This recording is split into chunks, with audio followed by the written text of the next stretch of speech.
In the year 1046, a scholar named Fan Zhongyan was asked to describe a pavilion he had never even visited. He didn't just describe a building, he describes the human soul.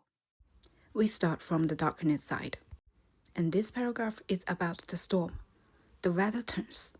若伏淫雨霏霏, the endless, misty rain. Well, you might remember this character from my previous short. In this context, it isn't just the rain, it's the rain hitting the cold stone. Notice how the brush moves faster here. And here, 阴风怒号, the howling wind. It feels like the world is collapsing. We often feel like the travelers in this poem. And here it describes the turbid waves surge towards the sky, and the sun and stars lose their glowing light.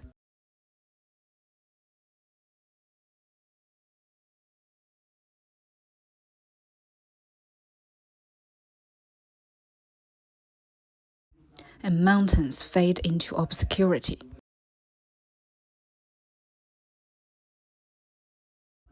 And 商旅不行, and here it means our journey halted and our boats crushed.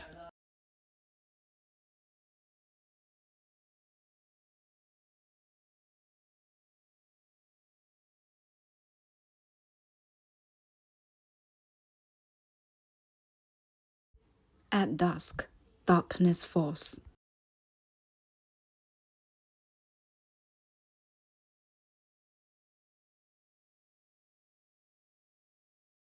Tigers and wolves roar and cry in sorrow.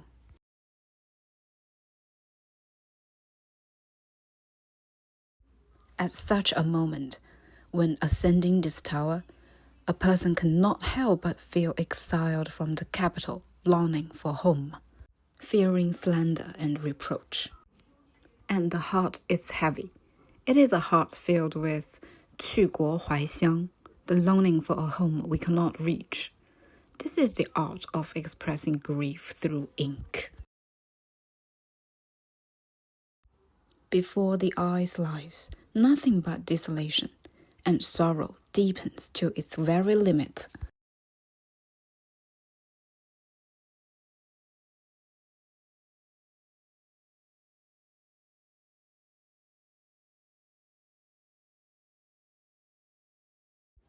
But the weather always changes. 至若春和景明.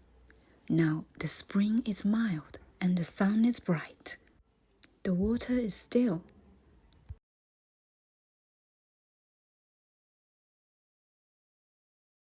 Sky and water merge into one vast expanse of green.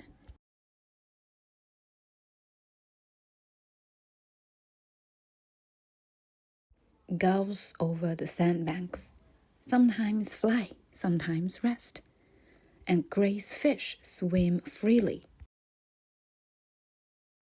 And here we use 锦 to describe the scales of the fish, shimmering like silk.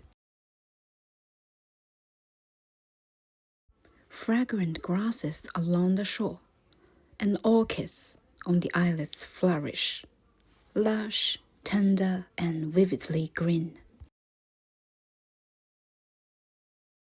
At times, the mist completely clears, and the bright moon pours its light across 1,000 miles.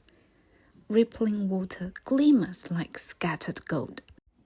You can totally imagine the moon reflecting on a lake that stretches for 1,000 miles. This is the light we all seek after the storm.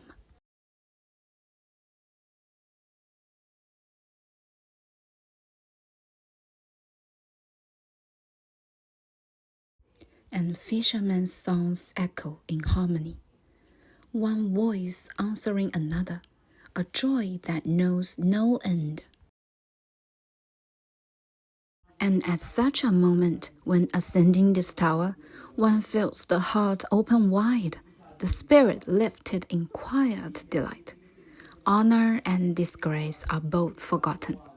And what this writer wants to convey is that whether the sun is out or the storm is howling, we let our heart remain centered, Thank you for joining me in this meditation.